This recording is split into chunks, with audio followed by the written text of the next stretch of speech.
Pilots, welcome back to Motion RC. I'm James, and we are here today with episode 12 of our live stream. And as you can see, next to me on each side, we got some big balsa models here, some big Black Horse ARFs. We got the A6M Zero on my right, your left, and the P-40C Warhawk, or Tomahawk, as was on the label. That is on my left or your right. And this bad boy is an 89.6 inch wingspan, and the Zero is a 93.8 inch wingspan. Both absolutely gorgeous. So I have Alpha on the line with us here. Alpha, you there? Hey, y'all.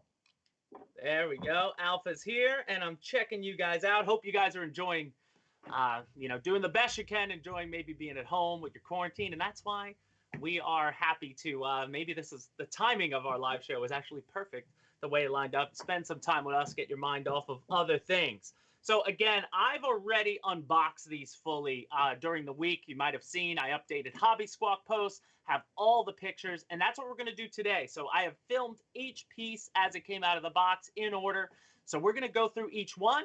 Alpha can answer any technical questions you got on them. I can answer questions on them. We can show you things. So that's sort of the way it's going to work here today.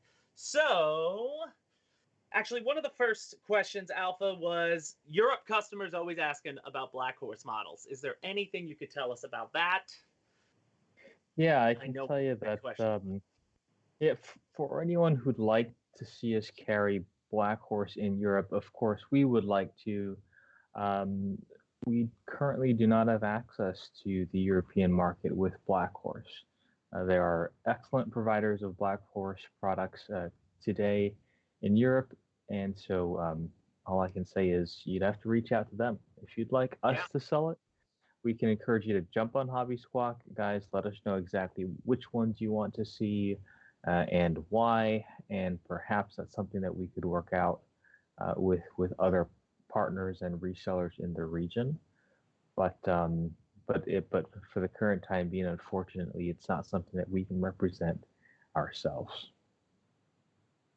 All right, there you have it, guys. So by all means, we'll always say, if you want one of these planes, go find somewhere to buy it. If for our European customers, and I mean, just looking at them up close, I can't wait to get them both going. This one, we're going to set up with the 60cc gas engine, and this one we're going to set up with a new Admiral Pro electric motor that's coming. And I hope if Joe Null is going on, I'm going to have this one there ready to go to fly at not only the electric line, but the main line as well would be my plan. So what I'm going to ask you guys in the chats, which one would you want to see unboxed first? We have it all set up. So dealer's choice, guys. Post in either Zero or P40, and the more we see of one or the other, we will we'll get started with that one. Alex, maybe roll some of those time lapses quick. I see a Zero from Inertia. I wanted to do it live here, unboxing, but man, the boxes are so big, the parts are so big, I'd be fumbling around. It would be really, really annoying. I'm seeing Zero, Zero P40, Zero P40, Zero P40, Zero P40. Oh, it's looking like the Zero starting to win. So I say we are probably going to get started with the Zero. All right, I'm excited about the Zero. I absolutely love this model from pulling it out of the box. I think personally wise, it would be of the two. It would be my more favorite one, if you will. So let's get started, Alex, with the first video where we pull it out of the box. Because you guys will see when these models come out of the box, man, they are packaged so beautifully. Everything is taped down. Everything is wrapped up. You should have no issues with any sort of dents or dings. The fuselage, again, one big piece there, and it is a large box. This is an 8-foot table I have in front of me. So you can see that, this box stood taller than me, and I'm 6 feet.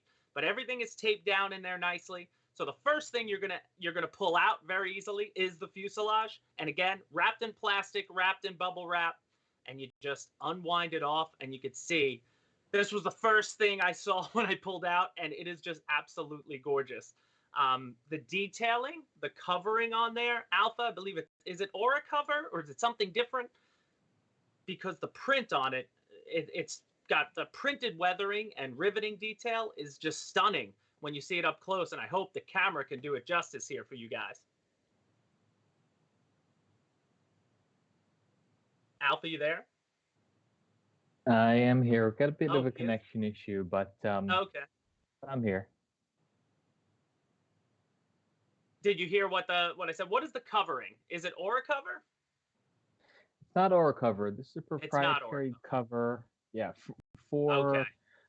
For the real cover weathering that Black Horse is using, it's a multi-layer process, guys. What you're looking at is not airbrushed on or silver flecked or dry brushed on after the fact. It is produced like this in about 6 or 7 successive silkscreen layers. I've seen it at the factory myself. It's quite an involved process, and so Black Horse is using their own proprietary cover to create this effect.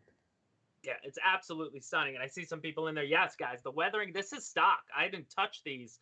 This as is you can directly see, out of the box. directly out of the box. I didn't touch a thing with these. So you're seeing all the parts of the fuselage, and you saw the canopy space, and we have pictures that we could get into too. When you see inside, it's absolutely gorgeous, the craftsmanship inside. You know, one thing that pops out of you when you see these balsa ARFs, it says 98% or 95% completion. I couldn't conceive myself having to build up one of these things to that point. So it's when you look inside, and with the Zero especially, the canopy is so large. I mean, it is over half the length of the fuselage itself. So you have more than enough space in there to see. Now, Alex, will these pictures just go on their own? They cycle. You can't push. You can't go forward. Okay. So when you see some, again, I have pictures here of that whole video that you did. When we get to the point, you'll see, guys, it is absolutely, absolutely stunning.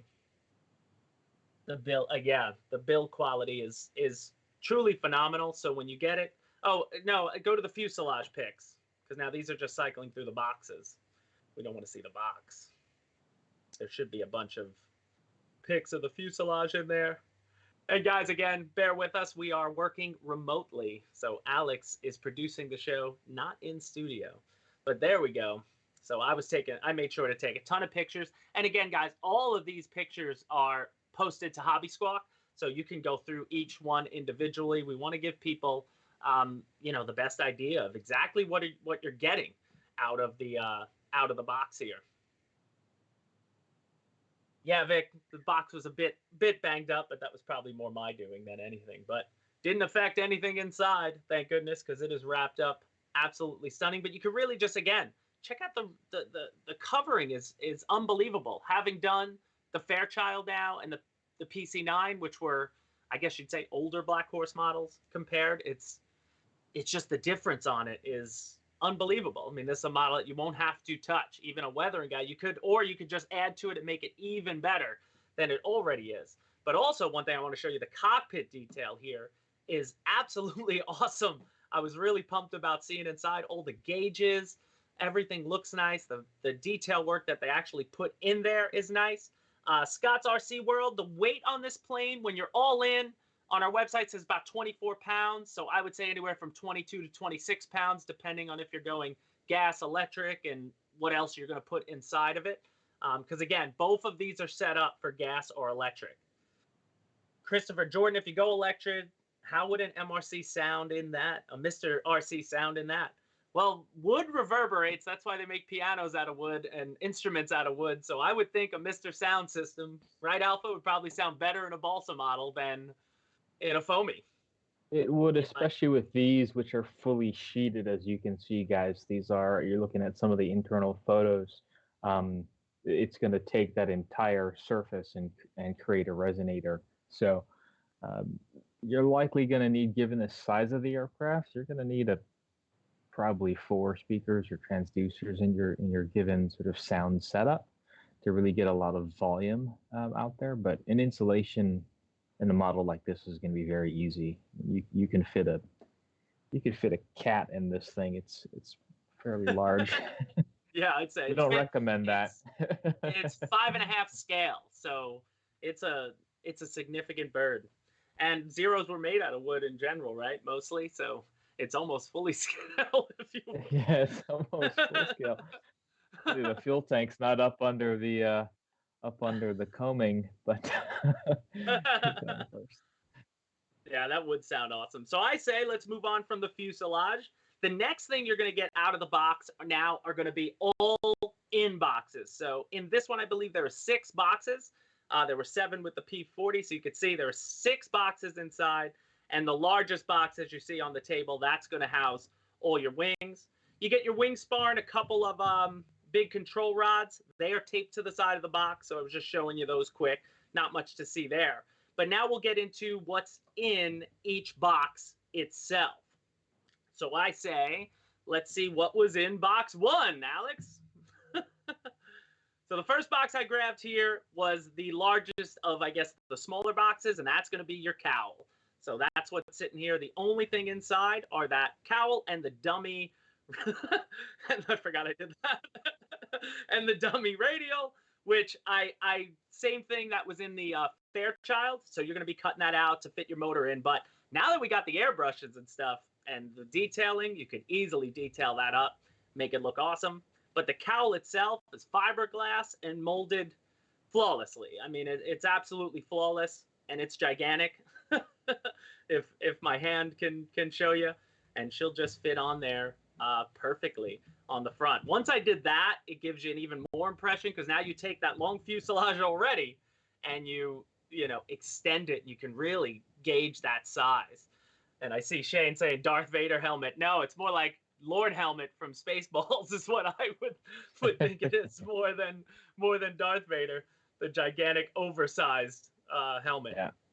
Yeah, Inertia. Moki radio would be great in this, but I do love electric, and since the Zero between these two is my favorite, I really want to put this on electric, because I know electric.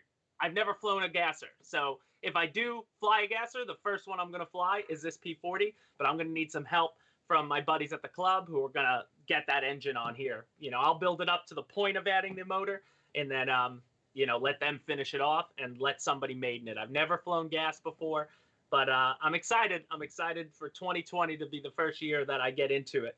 I just hope it doesn't make me want to change everything to electric. But you can see, guys, it might, right? It might. I mean, it might. My field is a little tight though for these, so we're definitely going to be going out to a different area to fly these. But if the first time we maiden these is at Joe Nall Triple Tree, I will be more than pumped to finally fly. I've flown at the Show Central line in the past after hours when you could fly anything. But to be able to go there when you're allowed to have a big model and, fly with other people, I'm excited for it. And it's funny, looking at these now that I've flown a few balsa models, I'm not intimidated in any which way. Like, I think they're going to fly, especially the Zero. I think it's just going to fly like a pussycat because of its large size. Like, if you could fly a 1,200 millimeter foamy warbird and control it on the ground and make it look semi-scale, you're going to have no problem flying something like this. From what Wesley Miller tells me, a Zero is one of your best beginner, if you will, tail dragger warbirds to get into. Right? Just because it has the wider stance. Yeah, the Zero is such a stable flyer. It's one of those aircraft where if you did have an engine out, or if you're just sort of learning throttle management on a gasser, it's a pussycat. A lot of planes fly well. The Zeros tend to fly really well, whether it's FMS or HSD or something big like this. I had occasion to fly this aircraft several times, and I think, like I'd already mentioned on the Hobby Squawk, it's one of my favorites. Just looks really, really good. Absolutely gorgeous. Just want to ask a question, Inertia. The mode in this for the electric is going to be a new Admiral 8925 180 kV brushless outrunner that is coming soon to the website. So as soon as it comes in, I will get it going and get installed. But I have the servos on the way. I'm using all the high techs. Again, I'm going to set both of these up just based on our recommended parts. So if you go to the product pages now, You'll see all the recommendations. That's what I have coming. I'm going to set them up as we say it to fly it. So I have the 645 MG high torque high techs that I'm going to put inside of it. The UBEC in there that comes and ready to go. And the Gecko ESC, the 120 amp opto, will go inside. And wait till you see some of the internals too, because one thing about these guys, when you see the price, they both come with electric retracts that I can't wait to show you. So Alex, let's get to box number 2. So the first box was the cowl inside, and I just went whatever came in front of me next. The next box housed your mounts. So these things are, whether you put it on electric or gas, they give you 2 fully constructed mounts that are machined beautifully. Constructed beautifully. No chance your motor's falling off this as long as you get it on there right. But I love the laser cutting, how it fits. You'll see in a second how it fits right to, I mean, look at that. Right on the nose, it fits in there like Legos, you know, like perfectly can slot in. So whether you're going to go electric or whether you're going to go gas, you know, you have the option there. So that's one thing about this model too. It's a model you can grow with. Maybe you start out having it electric, and if you get bored on electric and you eventually want to turn it to gas, that's really all you're going to be changing there is taking that out. And it's 6 screws would get it done. I would probably add some glue in there too. You know, why not? But yeah, the mounts are really well done. So we're super excited to get this going. Let's move on to the next box. If anybody, and guys, if you have any questions, the easiest way to do this for us is throw some emojis in front of your question if you have a serious question, so it pops up and I can see it better. And if you're joining us based on last week, then thank you so much. Oh, Robert Petrincic is here. I want to say shout out to Robert. Thanks for joining us. And if this is your first chance, again, if you're joining us based on last week, we're doing this every week, guys. And actually, I have a surprise. I'm thinking next week we might go live every day, just because we know people are home, you're bored, probably tired of watching the news. So we may go live every day and build a different airplane. I have a few in the box, so it would be more of the type of thing. I'm just going to turn the camera on, talk to you a little bit, start building. You guys can hang out in the chat, and, you know, because the chat is always fun. So, guys, this box, again, is where you're getting all your retracts. Check this out. This is the electric retracts that are included. They are beefy, oleo struts, CNC machined, and something that normally, I believe, most ARF kits would not come with. In here, you also get your covers, your doors. You get your tail wheel. Now, this is the Zero has a fixed tail wheel, and it's going to run on a pull system, so you can see it on the top. I have the same way I set up the OV10 from ProFly and the PC9. And then you get all the hardware. And one thing I love about the Black Horse kits, now I can't attest to other kits, but they put everything that's included in the box based on the steps that are in the manual. Like, you're not going to have to be running around to different bags from different boxes looking for things. If it came in that box, when you get to that step, everything you're going to need to complete that step is there. You also get this awesome, that's something I want to talk about in a second with Alpha, the electric retract landing gear controller. So it looks like you have brake options on there and all sorts of other things, probably going to have to be powered separately. And then you get the big 5-inch tires. So they're not, you know, they're pretty solid.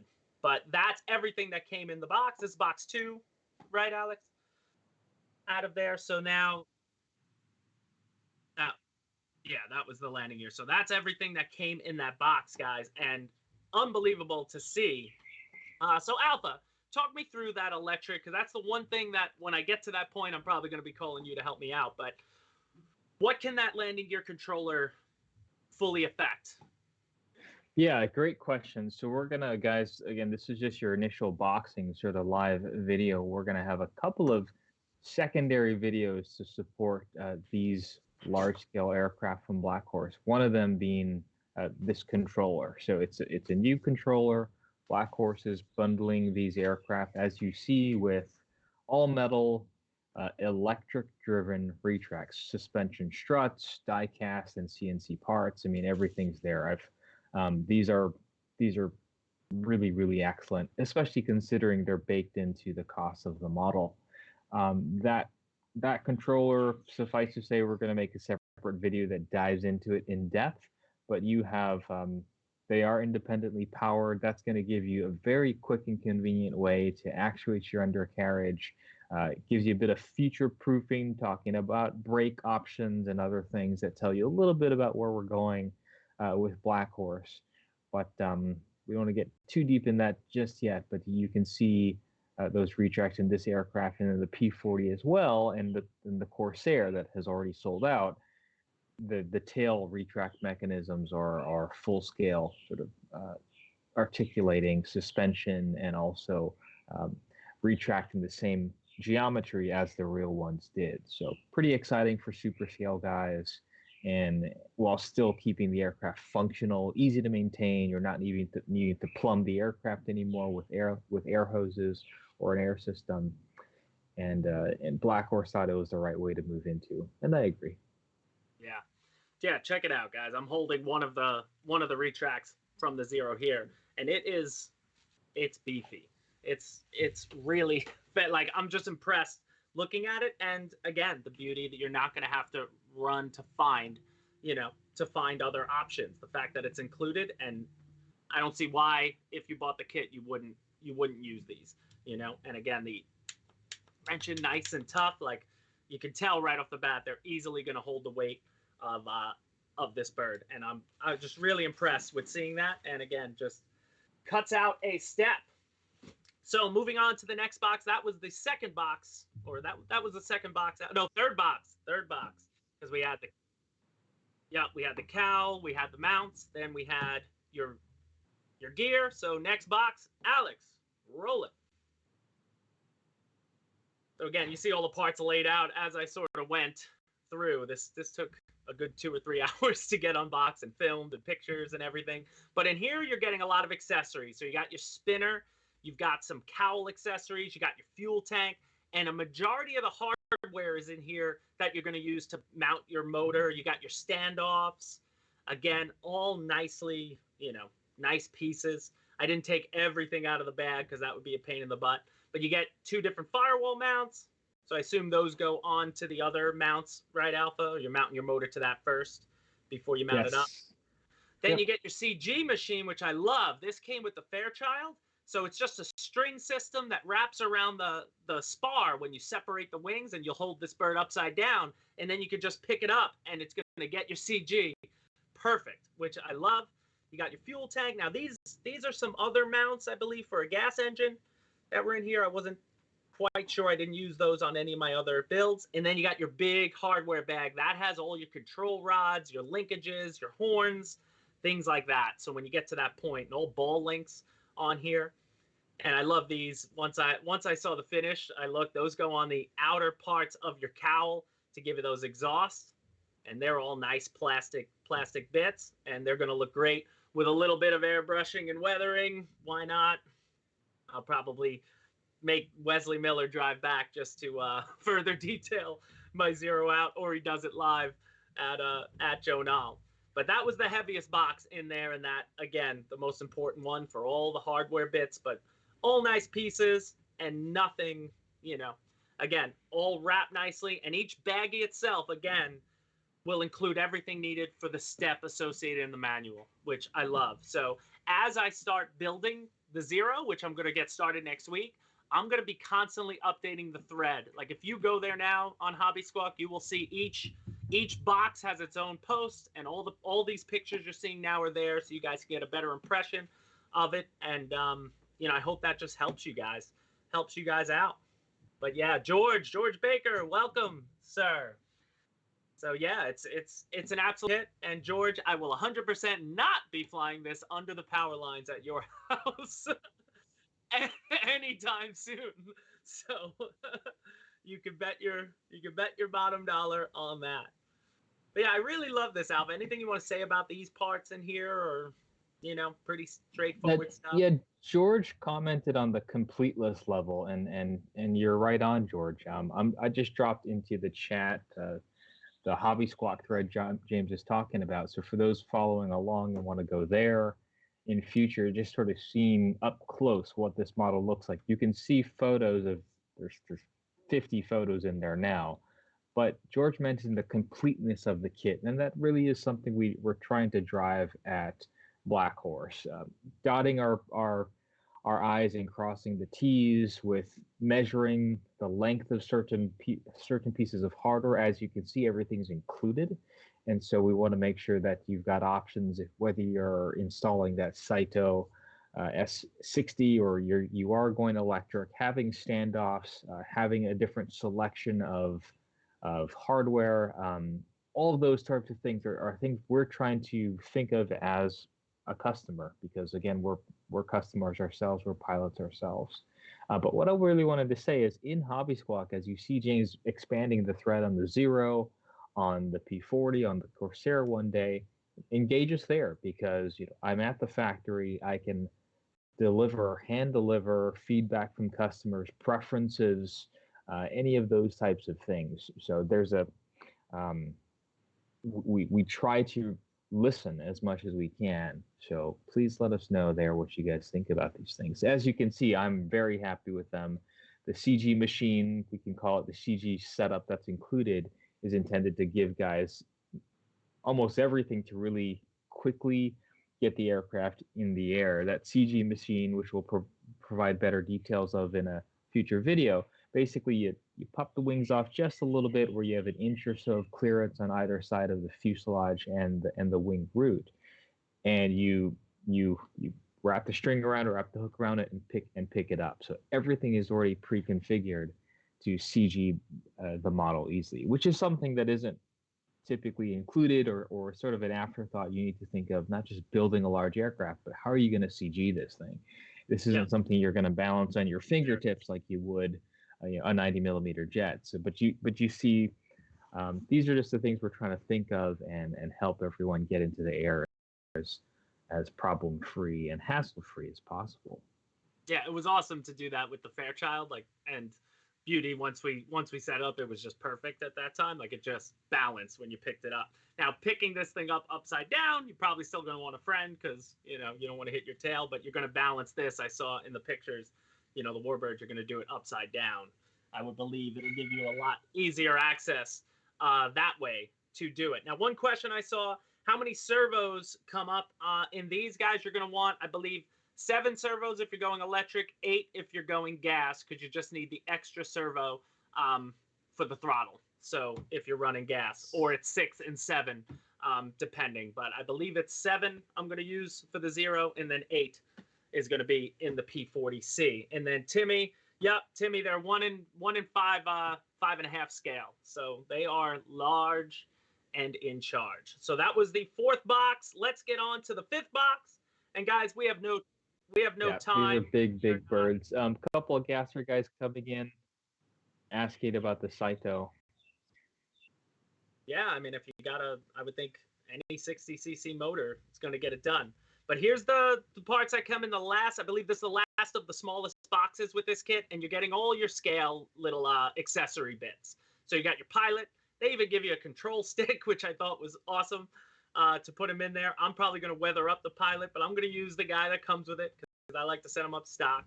Again, you get some plastic accessories.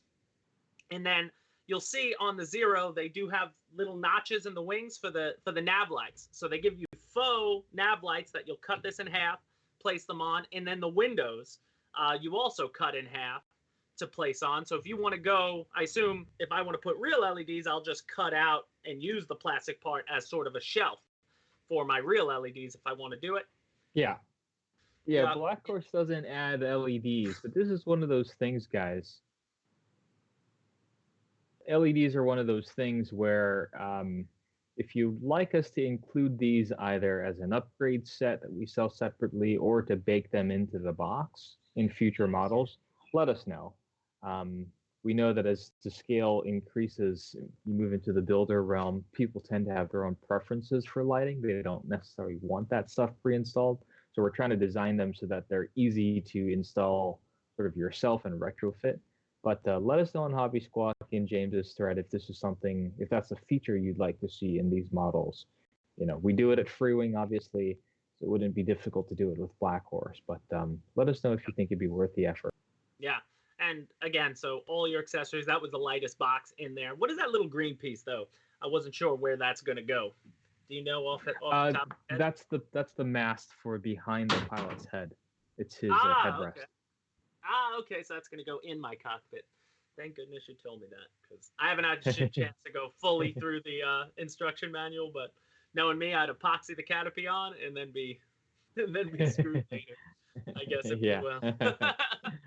What I'll probably do, what I want to do with this, I'll have one canopy I'm going to set up with the stock guy, and then eventually I'll probably just buy a spare canopy for myself, and then put, a more scale pilot in there or something like that. But I dug them, I think, with a nice wash, some detailing could really make them pop a little better.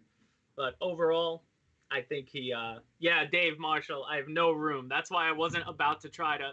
Initially last week, I thought, I'll just bring the box up and do this live, but no way was I going to sit here and fumble around, have you guys watch me.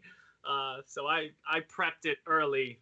This is what I was doing this week. Took about 4 hours because I'm by myself here to film each piece and take it out of the box and then put them away and find a space to put them. But it's funny. Even my wife said these look gorgeous. She might let me display one of these in the bedroom somewhere, because I don't know if I could fit it here anymore. So that's a victory. A victory. But it's absolutely gorgeous. So that was the last of the smaller boxes, guys. And then the last box you're going to get, which is on the bottom, is going to house your wing sections, which are mostly complete, and your control surfaces. You can see here, everything was laid out on the table next to me. And these, again, package up really nicely, all taped down so they don't move when they're in the box. So in here you get your 2 wing sections, your rudder, and your horizontal stabilizer. And then they give you, in this, 2 patches were in there, which actually don't have any of the print on there. They're just patches, I guess, in case you make a mistake or something. You have the option to to iron on some extra patches. But the wing sections, as I took it out, you remember, it probably took me 2 hours since I saw the fuselage come out. So when I saw the wing come out, and again, you're blessed, if you will, with that amazing covering to see the bottom. It's striking. In my time now, I've been to Null. I've been to so many shows where I see guys who build their own, and I've seen a ton of big models in my lifetime, and this thing just impresses me. Like, I've never seen anything quite like either one of these models in how they look. Like, as somebody obviously who works with foam a lot, when I first flew the Fairchild and then the PC-9, like, guys who are just into foam, like, I think maybe 1 year, if you're the type of guy who maybe buys 3 models, maybe you save up and you get your showpiece. That's what these models can be. That one model that is yours. And if you can have one big balsa ARF, you should. You 100% should. And the fact that these come like that, I mean, man, they're absolutely. Even the split flaps, if you take a look at the split flaps, they're actuated internally. The Black Horse made an effort to conceal and minimize where possible external linkages. So they did this on the Spitfire as well. A little finicky on the armature geometry, but the end result is you have these concealed. It's one less sort of control horn and control rod and servo horn flapping out there in the wind. So really like how they're taking advantage of the size of an aircraft this large to put some of those linkages inside. I'm excited to dig into it. I'm hoping my servos and such should be here this weekend, and Monday I'm gonna probably get started Monday night after, if we go live. Again, my plan is to possibly go live for about an hour or two every day next week, just because the way the world is right now. Let's get our minds off of things and have fun in the hobby. So I have 5 different free wing and flight line planes new in box back there, and each day I'll just build one and stay on till I have it set up and complete. So it'll be a race for there. But then when the nighttime comes, I'm going to come down. And that's what I love about when I've done the other Black Horse models. Like, obviously time is none of these are hard to assemble.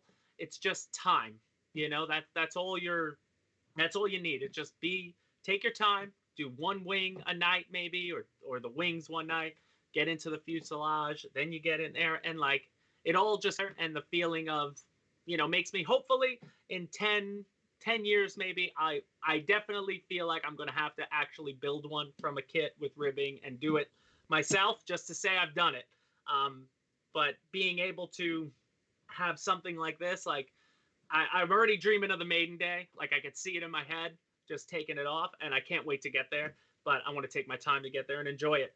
Throw on a movie, throw on something in the background, especially now where we got the time to be here. We might as well do it. So so there you go, guys. That is the completed. So Alex, I think I have one more video just showing everything laid out on the table. Again, my table in front of me is 8 foot long by 3 foot wide. And you can see it looks like a lot. It looks daunting maybe, but it's really not, because it's laid out nicely. You just do one piece at a time, and I'm sure when it's all done, we're gonna have some fun on that maiden day. So if you guys are joining me, stay with, and I'll probably come back. I don't know if I'll bring this back on a live stream, because again, getting into some of these, maybe if I get like the wings mostly, I'll install a servo or something. But for the most part, I'll try to film some videos of certain steps. But to do a build video for a balsa plane would be a 2.5 hour long video, even if you cut out all the minutia. So like I did with the OV10, I did it in like 9-10 steps. So, but a lot of those techniques that I did there are useful for these as well. Once you install one servo, it's pretty much rinse, repeat on a lot of, on a lot of the parts.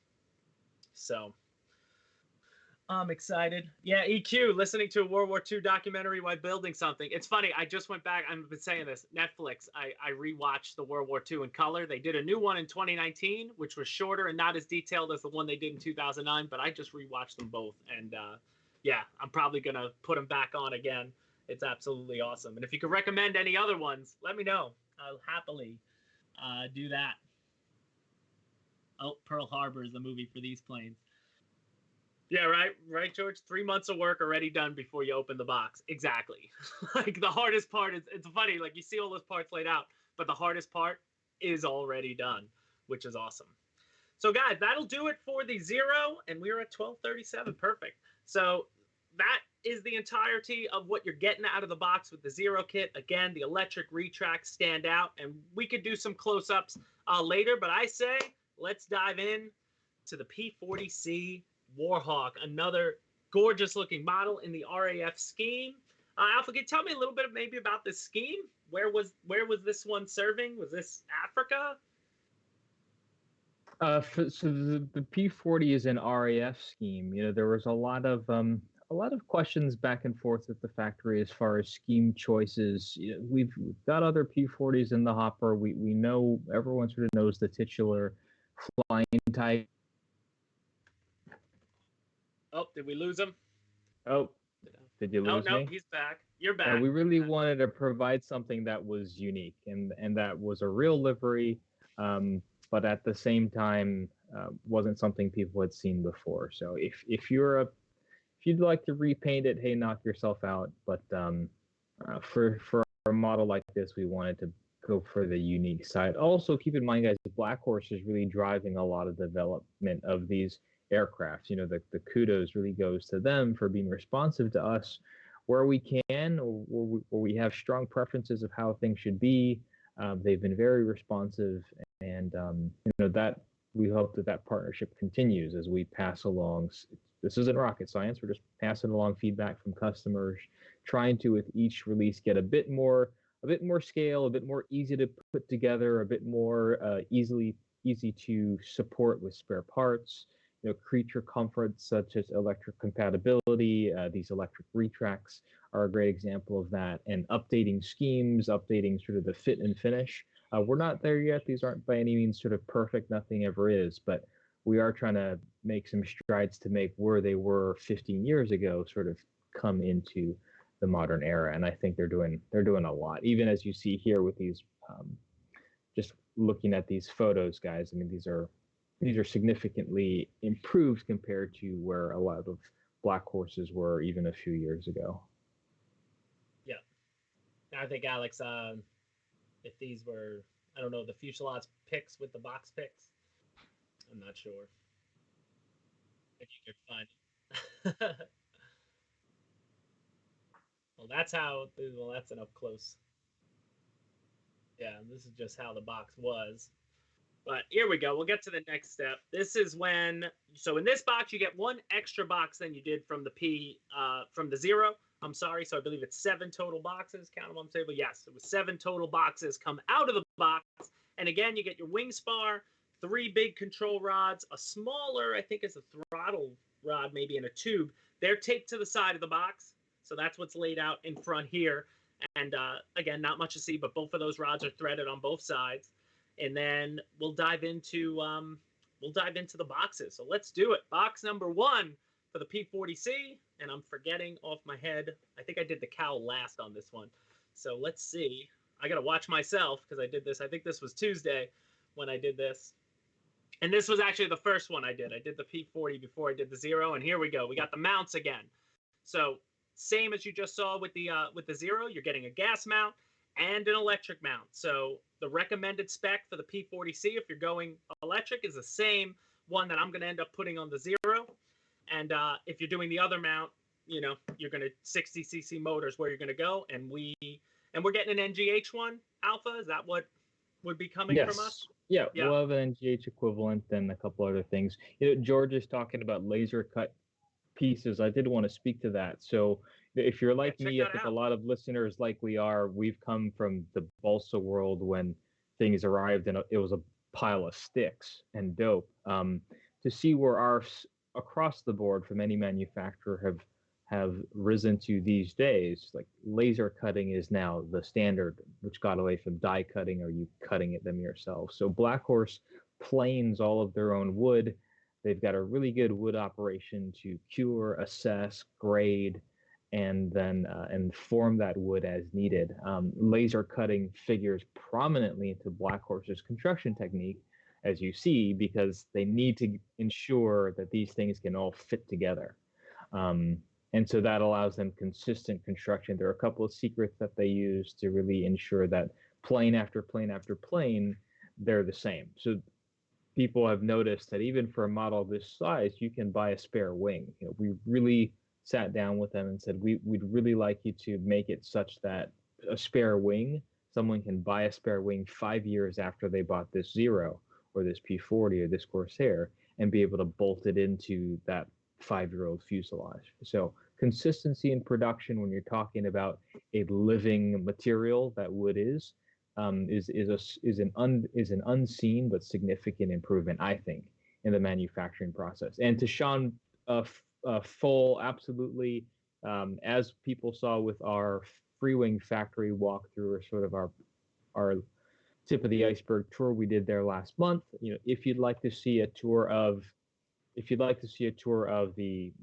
Robon helicopter factory where rotor scales are made, or of Black Horse, certainly that's something that we've got footage for, and it's just a matter of time. Perhaps we'll do that next month, James. Do a factory walkthrough of to show people what Black Horse does, or what some of our other factory partners do. We do have some factory footage impressive.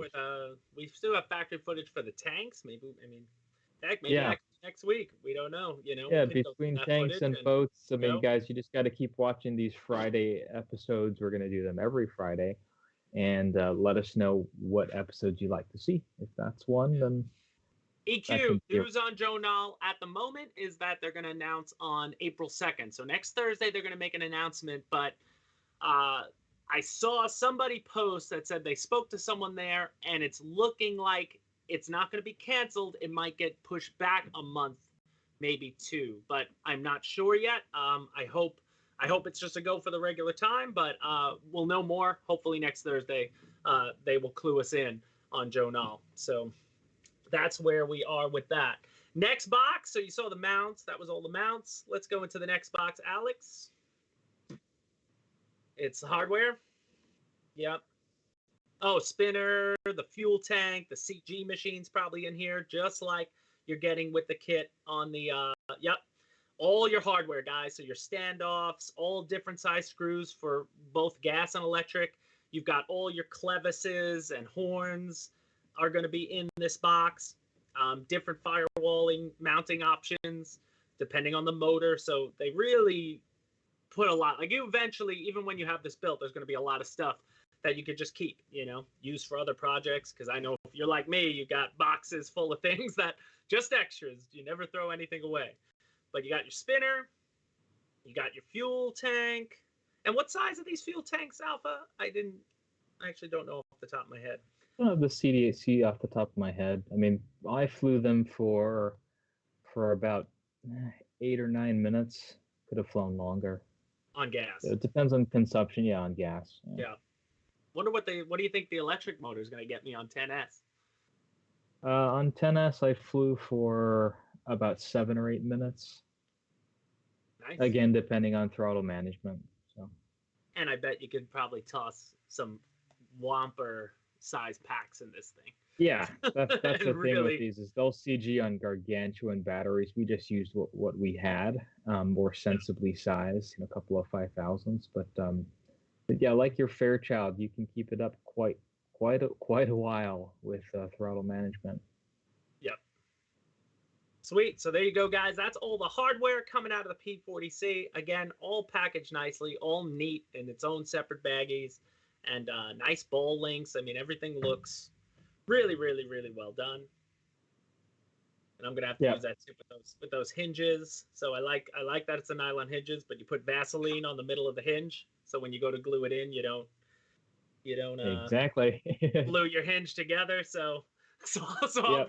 I'll be down here alone with the Vaseline, putting together my balls of flame. yeah, if you will. But the Inertia RC had a good question. He asked it a couple times now about sort of model selection. Guys, I mean, absolutely.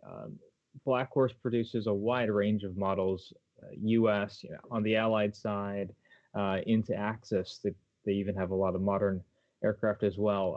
As you can see with these improvements, we call them sort of the 2020 series, with the covering, with the electric retracts, all of that really takes time. So Black Horse, being that these are handmade, handcrafted aircraft, they can't just overnight take all 40 of their models and make them sort of updated. So Black Horse is really driving the conversation as far as which models have sold well, have sort of over the years been identified as good sellers, popular, and also subject matter that they could update easily. So that's what's really driving them. It's not just going to be American aircraft. I mean, people wanted to see the feel, the DO335 Arrow, and that we made it happen. That arrived last month. This is a Zero, definitely not American.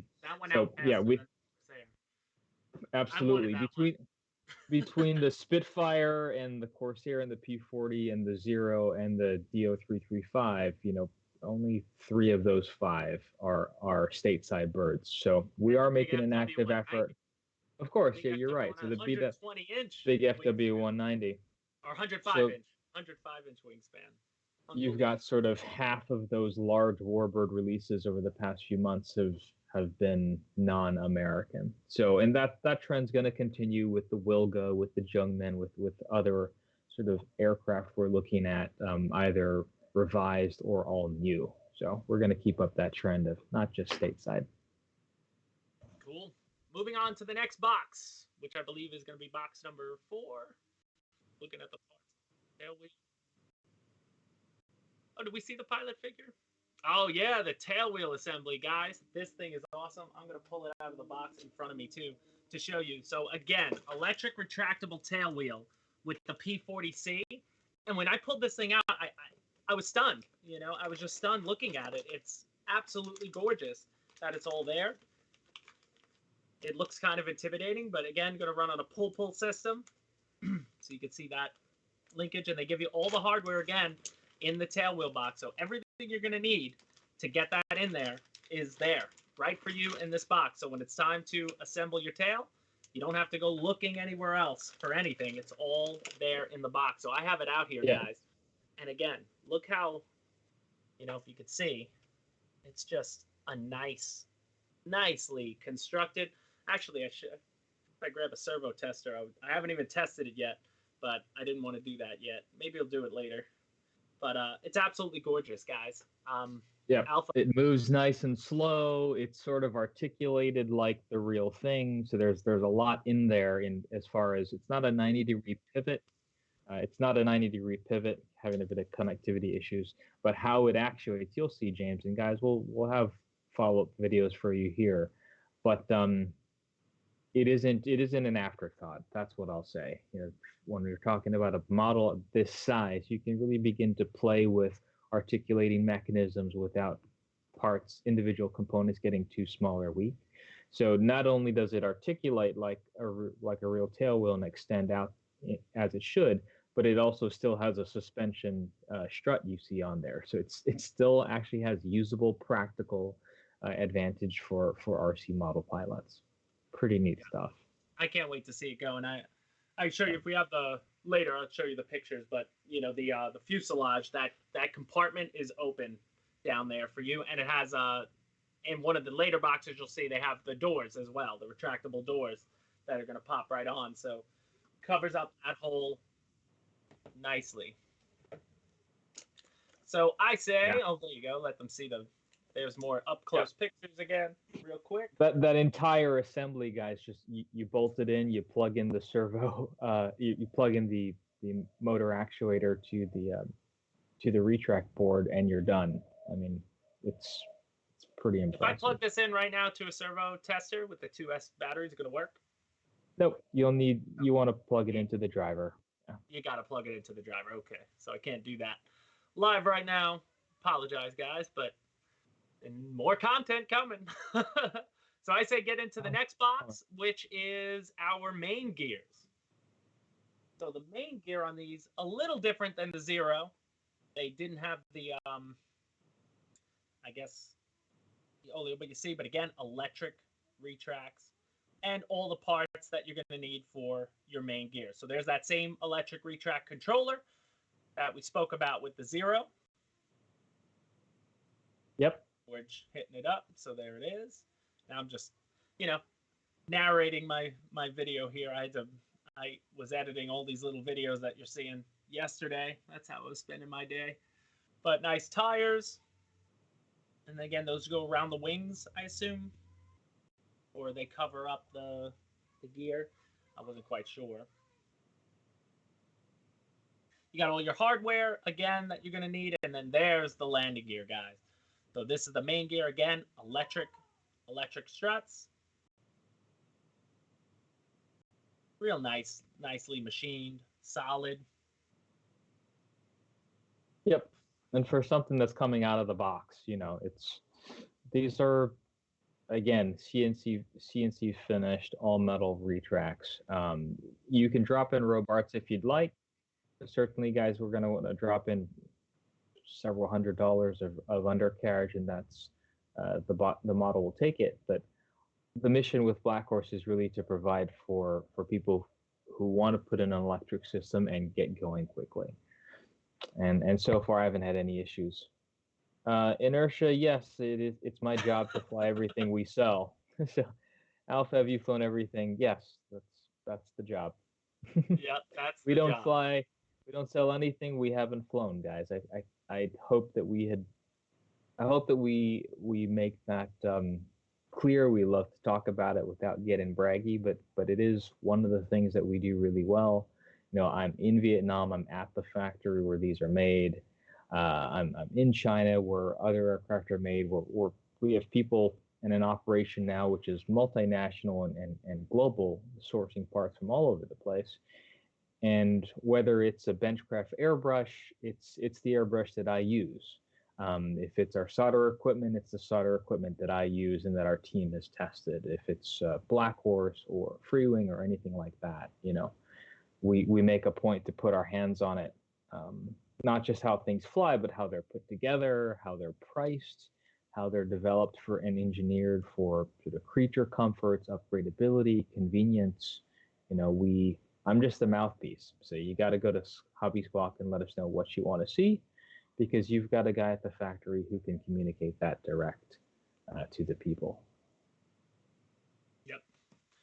Awesome. So moving on to the next box, I believe if we see the cowl. So this is the last of the smaller boxes, and then we get to the wing box. But in here you got your cowl, which Alex said kind of reminds him of the Mario missile guy from Super Mario Brothers, which is funny. But you get your two exhaust pieces. Again, that'll go on. Nice little weathering there, and again, fiberglass construction, solid. It's all one piece as well. All one piece. One piece. Yep. Hey, Pearl Jam had a neat question asking, wouldn't it be easier to make these out of composite, since I hear balsa wood is becoming harder to obtain? Balsa and composite are two completely different animals. Balsa and then foam and then composites, they're very, very, very different. So the short answer is no, it wouldn't necessarily be easier to produce out of composite. And not just materials, you're right that balsa is getting more difficult to obtain, and the pricing is going up, and et cetera, et cetera. But as the individual model hobbyist, I think the bigger concern should just be, is a model, if it's available on our website, it's something that we've looked at and are confident we can continue to sell for many years to come. There are excellent full composite options out there. Castle, you're absolutely right. Top RC makes a really nice P-51 that's full composite. However, it's a completely different animal. It's just very different. The skill sets are different. The people who are going to learn how to hand lap balsa wings to mate with balsa fuselages, it's a different skill set from people who are molding and then refining molds or adjusting things post mold. So different skill set. If you're asking because you'd like us to see us carry composite aircraft, again, let us know in Hobby Squawk. We are listening. Olin Dufaz Alpha always says everything is coming eventually. Everything's coming. Everything is coming eventually. That should be up. Buckle up. So then the last box here is going to be your largest box, and that had your control surfaces, your wing sections, horizontal stab, and rudder, as well as you get an extra decal of a pretty lady that I guess you'd iron on if you wish, and some more patches. So you get some patches if you make a mistake or something and you need to iron it on. But again, like I said with the Zero, by the time I got to this portion of the box, I hadn't seen the covering again, and just to see that covering is just exceptional. I mean, I love the weathering on it. It just looks absolutely beautiful. There she is, with again, I think he had about 4 patches in there. It's behind my laptop, all matching all the different colors if you make mistakes. But just looking inside, the ribbing, just to enjoy the work, of, I couldn't imagine sitting there myself and having to construct a wing section on its own. No, not yet. Eventually I'll do it, but I think just the covering is probably one of the hardest things. And the fact that these are printed, to fit a certain way, that, to get that right each time is, a testament to the people who are doing it. So my hats are off to the Black Horse factory and the people working there, because you could tell they're taking the time and effort to make it, look fantastic. So unbelievable.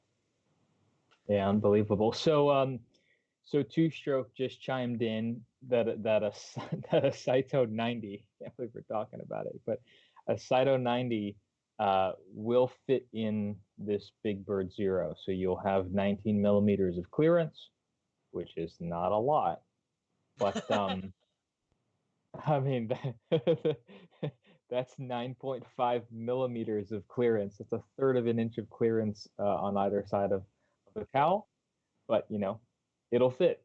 So if it fits, send it. Yeah, if it fits, send it. You're just gonna want to check your thrust line angle and alignment all the way through. But yeah, diameter measurements. Thank you for doing that 2-stroke. So go for it. How about a close-up of the nomenclature? I think we can do that. Alex, I'm going to swap my camera from the main camera. We'll keep the pictures up, so we'll do this in the background. Let me come here. I'm going to go to my stream cam and off. And are we there, Alex? I'm here. So now you got me. Hello, Andre. Go. Now I'm on Obrigado. handheld camera attached to my laptop. So sorry you're getting up close and personal. But George asked, here's a close-up of some of the nomenclature. And again, that is printed on. That is not a decal. That is part of the covering, which is gorgeous. Yeah. The livery we selected, this bird flew in Libya. In Libya, it was part of the RAAF at the time. So pretty neat coloring. That's what a lot of the nomenclature will reflect. I suppose, but just the riveting, like, and you could even make them pop even a little more if you wanted to with an airbrush. But I love like the metal, that kind of, you know, that metal look that comes on the outside. It's really, really cool. And like, that's not a decal, that's just there, guys. That is. And to someone like George, I think you'd appreciate this. You know, Clive Caldwell, who's the pilot for the livery of this aircraft, he was an ace in a day. Not a lot of aces in a day, but he was credited with shooting down, I believe, 28 enemy aircraft. Flew nearly 300.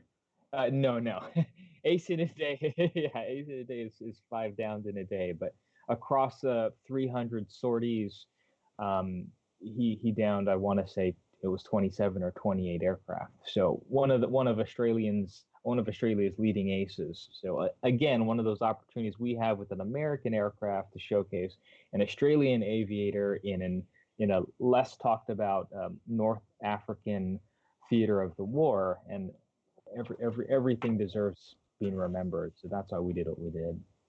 We got the rudder. See up close again. The detail just carries through. Sorry, this has an autofocus, so just give it a second. But everything is cut out nicely. Yeah, William Decker. We'll cover William Decker. We'll cover the covering process in our future Motion RC Live episode that encompasses a Black Horse factory walkthrough. So just stay tuned. James, every week we'll post into Hobby Swalk on Monday or Tuesday, letting people know what that Friday's episode will be, what the topic will be. Gives you time to get questions together and get us people ready. Aren't been going over there and doing, I've been posting it. So, but get in there, guys. Anything you want to see, let us know. I do have a thread on there that's, ideas for future shows. So I'm taking that into account. It's, again, when it comes to the factory stuff, it's a matter of our, Alpha getting over there, getting his video camera out, getting that footage to us breaking it down, because that would all have to be edited, to show you guys, unless they want to fly me over there myself and go live. But I don't know if that's happening based on the internet out there, but maybe one day. But you can see, guys, that gear, absolutely awesome. So impressed by it. When you put, wait, stay here with me, Alex. There it is. I'm giving it some force. Woo! I love it, though. Solid. William Decker, James in Vietnam. Good morning, Vietnam. Yeah, we can fly over water buffalo. Fun story in Vietnam. We're out there a couple years ago. Yeah, I'm gonna switch cameras. We were flying over water buffalo. There aren't a lot of places where you can fly aircraft of this size. It's a government issue there. So the government strictly regulates where you can fly and licensing, etc. But suffice to say, we're over. It's great for testing off-road operations of these suspension struts, because there are water buffalo in the field directly behind us, and we're flying off of a riverbed. So the P-40C Zero, all of these, we've taken them through their paces, including short final over about 10 head of cattle. And getting ready for your field, James. Yeah, right. Victor, are we going over today? Yes, we are going over, because I think it's warranted when you got so much here we're to going show. over. Let's go over a little bit and hang out, because of the way the world is. I definitely don't want to turn the TV on anytime soon. Or Yeah, if I could stay we're here. just gonna focus on airplanes. Focus Like on airplanes, especially like James because mentioned, boats, we're tanks. like James mentioned, we're thinking of going live almost every day, if not every day next week. So this may be kind Yeah, of fun. if I do go live every day next week, I'll probably post about it Sunday night, let you guys know. But I'm thinking probably around the same time, either maybe 11, 12. And again, they'd be impromptu. The Friday show would still be structured, and we'll have something there. But it would just be an impromptu. And again, you're looking at everything that's going on. People are home. If you want to hang out and just get your mind off things with RC, I'll bring a plane out. Again, I have an L-39 high performance in the box. I've got the high performance BAE Hawk from Freewing in the box. I got the 64 millimeter F-18, which I've never flown before. I got the 64 millimeter A10 high performance in the box, and I have a Tiger Cat from Flightline. So each day I just come up. I'm gonna build them anyway because I had them want to get them ready for the shows as they come up. So why not just do it live? I'll set a camera up, and you just be me and a build, and we'll go from we'll unbox it, we'll build it, and then we'll set it up, and I won't turn the camera off until she is revving up the throttle and ready to fly would be my idea. So if you want to join me, and it's a good way, again, the community. I mean, the live chat itself, even if I'm just sitting there building, not paying attention, people get a chance to talk to each other live in real time, and you wish. With all the craziness around, like I feel bad for people who don't have a hobby like this because it was funny. I saw all those funny memes when this happened. Like, you're telling a hobbyist that they have to sit in their house for 2 weeks with quarantine. Like, that's like a hobbyist dream. Exactly. More time to do it. So might as well join us, and hopefully this helps take your mind off of everything. But here's some pictures, guys, from I believe Alpha. Were you there when these pictures were taken? Is this you behind the camera? That is. That is. Yeah. So these were all the completed ones. So I assume Black Horse has at least one completed of each one at their warehouse. You didn't build any of them there, did you? Sorry, James, you cut off for a second there. We're talking about the photos. Yeah, the photo. Right now, we're seeing the photos from the website, and I was just saying, like, do they have one of each model built there already? They've got a couple, yeah. So Yeah. Black Horse, like Freewing, like anyone, the factories, they've got to fly them. They got to make sure that they're going to fly. These are large, they're 25-pound vehicles. You do not want something to go awry. So Black Horse does a really good job of test flying throughout the prototype process. This model and some of the other ones that we're going to be announcing through the summer, we were lucky to be in on that development process early. Something like the DO335 that model's been produced for over 10 years, and so we were really only advising creature comforts here and there, things on the outside, electrical compatibility. But models like this, yes, it's really about flying them, and flying them again, and trying to put as much sort of feedback as we can to the manufacturer of how they should fly. So they've got an electric setup, they've got a gas setup. It just depends on what they've got, whether it's a Cyto or an OS or an electric power system from Hacker or someone. It just depends per airplane. Ah, there's the girl. She goes on the tail. So now, is that iron-on? The decal, right? Or is it just a decal? No. Yeah, it's just a big old vinyl just decal. A big old decal. Surprised they didn't print her on there, I guess, if people... Some of the references have her there. Some of the references don't.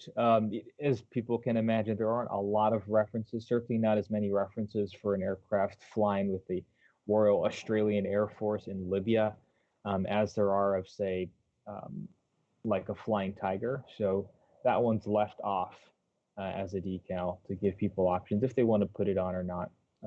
She's going on. she's going on. you don't get that decal and you don't not put it on.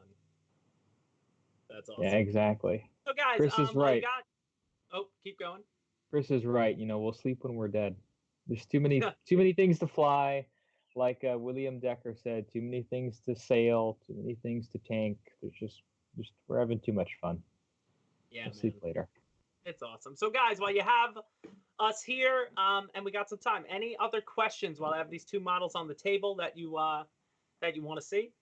You know, anything that I didn't show, I tried to show you every single bit through this video, and obviously these videos replay. So it's funny, I get a lot of comments after the fact that, oh, it says it's starting in 5 minutes, and I don't know if people get that when it's not live, it just replays. So that first 5-minute timer is part of the video. I guess we could try to eventually maybe not do the timer, just come up live, but I sort of like the idea of the timer. We start every live stream 5 minutes before the actual time, just to allow people to see that it is live and, you know, get in before we start. Because it's always awkward to sit there and look at me for 5 minutes while we wait for people to get in before we actually get started. So, Chris, who do you work for? The motor will be in stock soon. Yeah, Vic, we're hoping to see both the 60cc gasser motors, the larger ones for these models, and the new Admiral motors. Again, we have so many new lineups, guys. You know, from Admiral Motors, which came out, NGH. In the past year, it's been unbelievable. Benchcraft, you know, all this airbrushing stuff, which those lines are going to grow. The Baku soldering equipment, guys. If you're looking for a new soldering station, we will definitely get there. Inertia RC. We ever going to see Dr. James again? Maybe if I put on the mask and do another airbrushing video. But yeah, I had a blast, man. I airbrushed the heck out of that T-72, and now the Jag Panther up there is the next one that I've got to do some weathering, and I'm probably going to winterize that one. If you guys ever checked out Mary Boozer's RC channel, you saw him do it to his Tiger 1. I believe he winterized, or his Panzer 4. I think maybe the Panzer 4 he winterized. But I really love that. I really got into the detailing, and it's fun. Having the airbrush now, and yeah, I want to get into some of my planes too.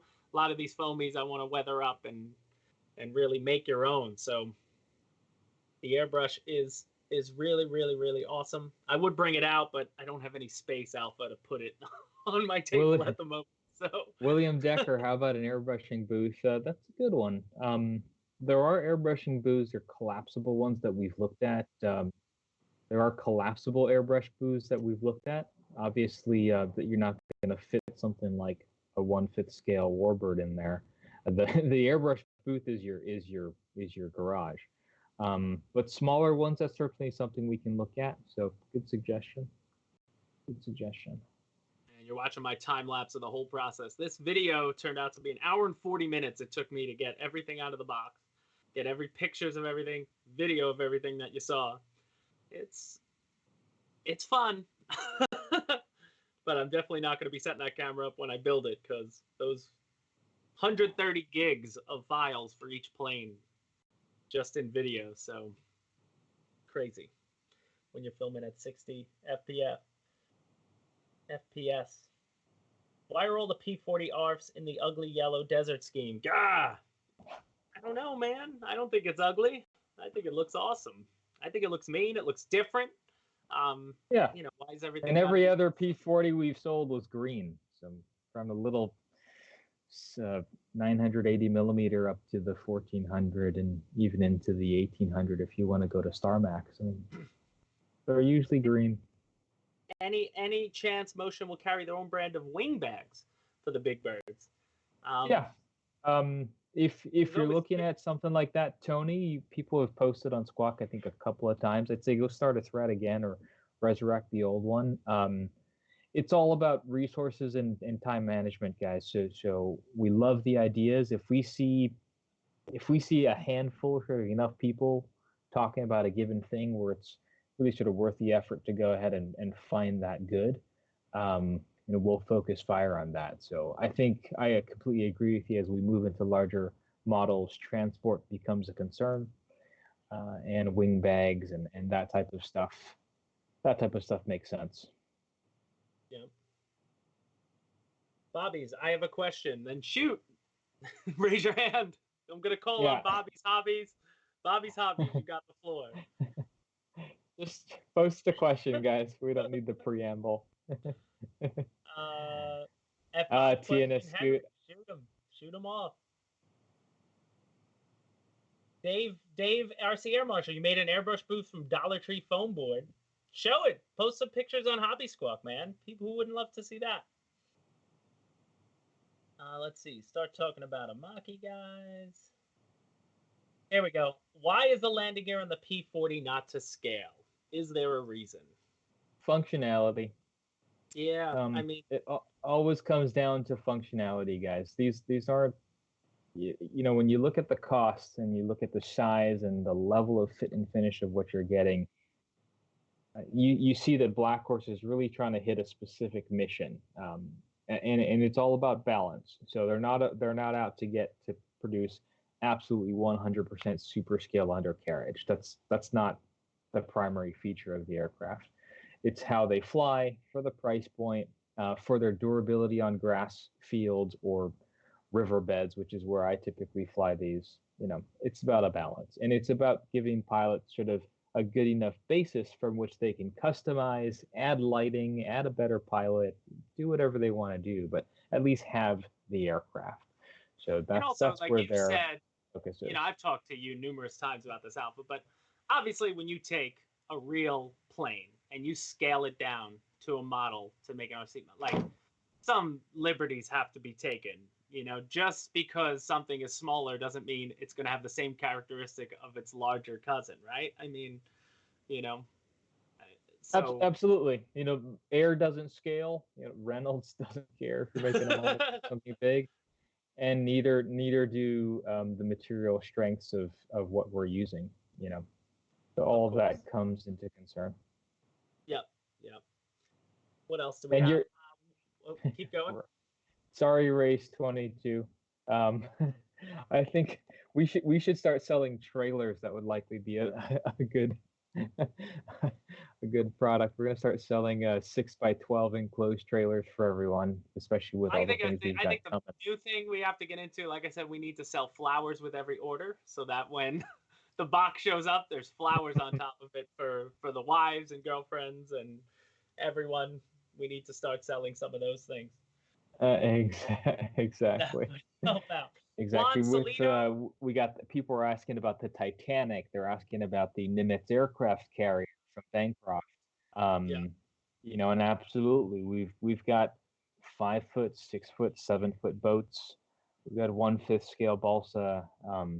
Transportation is going to become an issue. So maybe we're going to have a Bancroft or an Admiral trailer.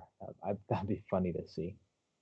But Harry also, again, like, you know, something for everyone, guys. We understand, you know, that, like, you know, I see a lot of the questions pop up. Oh, these are, you know, out of my price range. That's why there's so much different. You can enjoy this hobby in any price range you're in.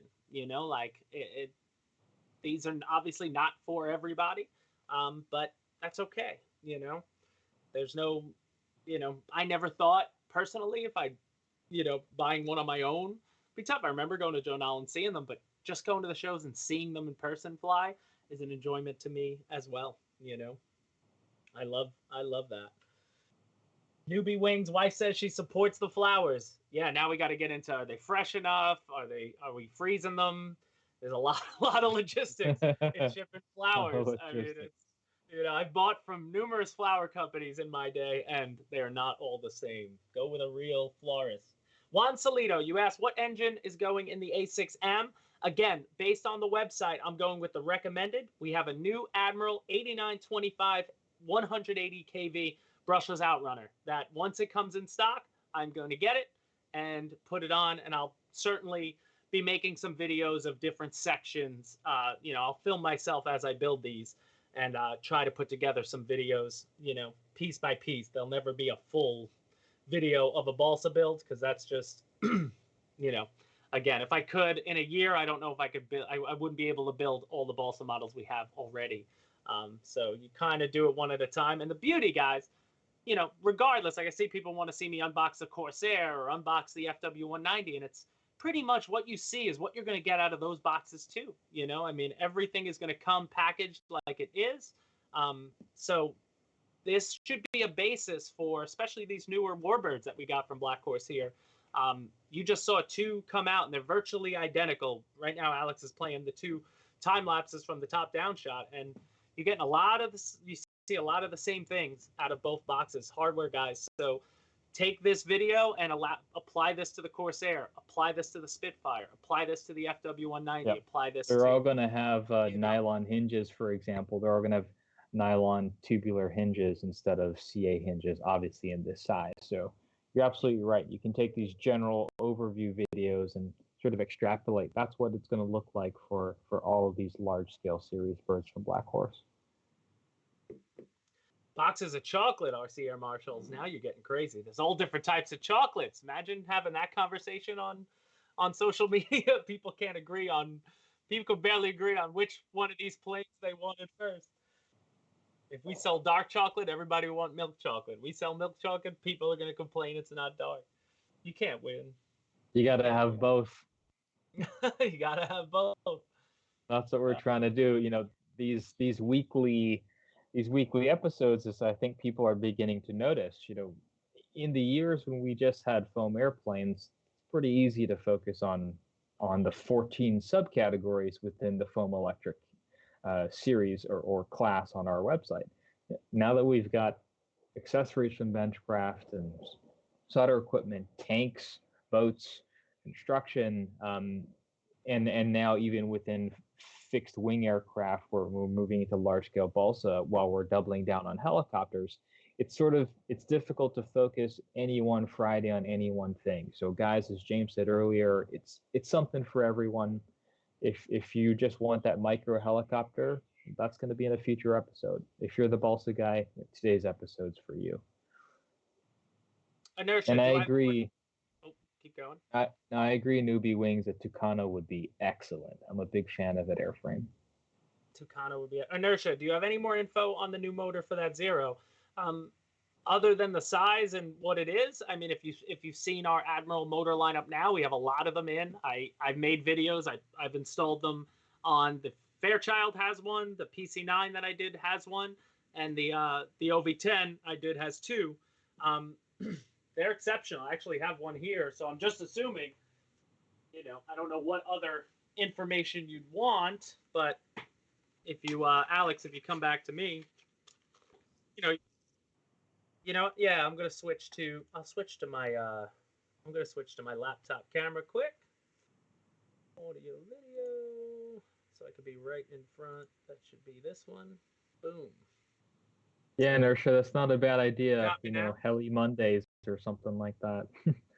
It would be awesome. So this is your, Admiral Motors, man.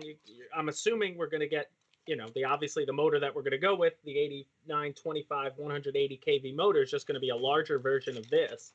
But yeah, the 8925 is it's basically I don't have the watts a 90 millimeter EDF. You're holding that.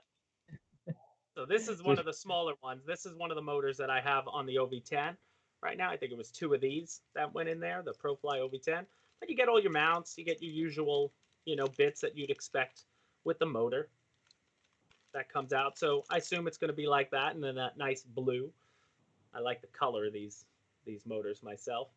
And it's one of the first, it's one of the first products, like, it's good to see that on there. We haven't seen that a lot. Like, it's why, like, when the airliner came out, it was just proud to see that, on the products now. So, we're growing, guys, and we're so excited about everything. The little bits to the big bits to the larger stuff. We're not stopping with airplanes, we're just expanding. Get now see my stuff cut away from me so I could go back to that wide angle. I hate myself up close. It's all the stuff that we like too. I think that's important. We're not doing anything that we don't love. I mean, been doing tanks for 20 years, doing boats for longer. So a lot of sort of what our passions are for everyone at Motion RC, whether we have direct experience in it or it's just something that we've always dreamed of doing, we're moving into categories that we're really passionate about. And I know that a lot of people out there are passionate about them too. So there's going to be people who are sort of wondering why we're moving into other things. The answer will always be because someone at Motion RC really loved it, and they heard from someone on Hobby Squawk that they loved it too. That's why. I don't think we're out when I bring a submarine in one day soon, or that Nimitz aircraft carrier, I know I'm not the only one. I know I'm not the only one. When James has that Zero on the table, I know he's not the only one who's thinking, I want that thing. So that's why we're doing what we're doing. Mr. Voyager, you're right. So the Zero, I'll talk a bit more about the Zero since we've got that one in front of James, sort of right about the mid-air him. That the wing on the Zero, in really any Zero, if designed right, that's a well-flying airframe. And what Black Horse has done has really been to translate. I bring up the FMS 1400 millimeter Zero. It's still one of my most favorite foam electric orbits to fly. They sort of took its characteristics and scaled them up. They didn't have one, obviously, but how it all turned out is, for people wondering how is that big Zero going to fly, I can only say it's going to fly like, if you've ever flown a Zero, it's going to fly like a Zero. Easy to land, very easy to take off. Ground handling when you're slow is poor, as they are on all Zeros. But most importantly, once you're moving, the aircraft tracks really well. So grass operations or poor fields, you don't really have a lot of issues with it, say, compared to something like a Spitfire or a BF-109 with its narrower tracked landing gear. So as James mentioned, for beginners looking for something that's not like a P-47, but still has wide stance, whose legs aren't too tall like an FW-190, but still has good characteristics of the air, it's sort of zero all the way for me. Inertia, that's a tough question to answer. Alpha James, what has been your least favorite airplane to fly? Oh, that's an easy question. The ones that we don't produce. Yeah. The ones that we don't produce. The ones that Fair we don't enough. sell. I mean, keep in mind, guys, we're involved at every step of development, and so we pass on many aircraft. I've said it before. There are free wing aircraft that free wing produces or have produced in the past that we don't sell. Just because we're a partner with Black Horse or Rovan or Freewing or Dynam or FMS or anyone in the past that we've worked with, we've never sold everything that any one manufacturer has had available. And that's directly because if we don't like how it flies or how it's serviced or how it can be put back together after a crash, we don't sell it. Yeah, there you go. You know, that's a good answer. I mean, personally, it was the PBY. I bought the PBY Catalina, and I did not enjoy myself. You didn't like that? I love that. I didn't like it. I don't know. I don't know why. It was just a pain in the butt, and I came down with a nice one, ripped the pontoons, came right off. I was sitting by the lake at Jonal for about an hour waiting for them to, because the boat wasn't working, just waiting for them to hit the shore, and I ended up selling it. George fixed it, was like, oh, do some things to it. I'm like, sold it to somebody who came up and said, if you want it, go take it. That was probably, one of my most non-happy ones to fly. Or a long time ago when I lost the Quantum Nova from Hobby King. We need another seaplane. I took it off, and it just, which one? Alex is saying in my ear, which one? I know. Yeah, that thing just flew away from me, and people still say it's still flying to this day. We need another seaplane. Yeah, seaplanes, man. I that's one thing I look at our website that's missing. I went to Null last year, and I'm like, we don't have a seaplane to promote, to use that lake. So, I still was, I obviously want to fly only motion stuff when I'm there. So that's always sad that I wasn't able to do it. But hopefully, you know what I want to see, Alpha? Tell Black Horse a balsa seaplane. Let's do that. Yeah, I'm all ears for suggestions, guys, on a balsa seaplane. Frankly, I'd like a Martin Mars. I don't think that's ever going to happen. But the Goose, William Decker, that's a good one. We are an authorized model maker, licensed model maker for Northrop Grumman, hence our F-14, our F-7F, the F-8F, and right down the line. So a Grumman Goose would be nice. Certainly easy to do. There are other ones out there. Someone's going to want a Sea Dart. I'm sure someone will want a Sea Dart. An Albatross? I could be persuaded, George.